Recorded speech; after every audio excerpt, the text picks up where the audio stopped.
আগেকার মানুষেরা এই ধরনের চুলা তৈরি করত। চুলাটি তৈরি করার জন্য প্রথমে মাটিতে একটি লাব এঁকে নিতে হবে, তারপরে এই দাগের উপরে মাটি দিয়ে দেব। এখানে নরম মাটিটা দেওয়ার ফলে ইটগুলো বসাতে খুব সুবিধা হবে। এখানে আমি মোট 18টি ইট বসিয়ে নিয়েছি। ইটগুলো বসানো হয়ে গেলে সব জায়গায় আমি নরম মাটি দিয়ে দেব। এরপরে হাত দিয়ে মাটিটাকে সমান করে দিতে হবে। এবার আমি এই লাবের ভিতরে ফাঁকা ফাঁকা করে 6টি ইট বসিয়ে দেব। সেই ইটের উপরে কয়েকটি কাঠি সাজিয়ে দিতে হবে, যাতে করে এর উপরে মাটি দিলে মাটিটা পড়ে না যায়। এর উপর থেকে আমি সব জায়গায় মাটি দিয়ে দেব।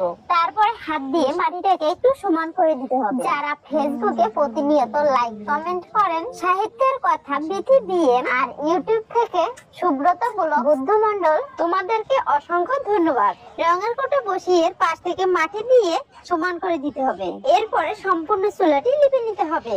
এবার চুলাটি ডিজাইন করার জন্য এখানে আমি কতগুলো রশি নিয়েছি। এবার রশিটিকে চুলাটির সাথে পেঁচিয়ে আটকে দেব। ভিডিওটি আপনি কোথা থেকে দেখছেন অবশ্যই কমেন্ট করে জানাবেন। সুতাটা পেঁচানো হয়ে গেলে মুখের কাছে মাটি দিয়ে আটকে দিন। এতে করে এই সুতাটি আর খুলে যাবে না, আর সুতাটি পুড়ে যাওয়া এবং গলার কোনো সম্ভাবনা থাকবে না। দেখুন চুলাটি তৈরি হয়ে গেছে। চুলা জ্বালানোর জন্য এর উপরে আমি দুটি স্ট্যান্ড বসিয়ে নেব। চুলাটিতে রান্না করার জন্য এর উপরে আমি পাত্র বসিয়ে নিই। আগেকার মানুষেরা এইভাবে একসঙ্গে অনেকগুলো রান্না করতো। এখন চুলাটিতে রান্না করে দেখাচ্ছি কত সুন্দর চুলাটিতে আগুন জ্বলে।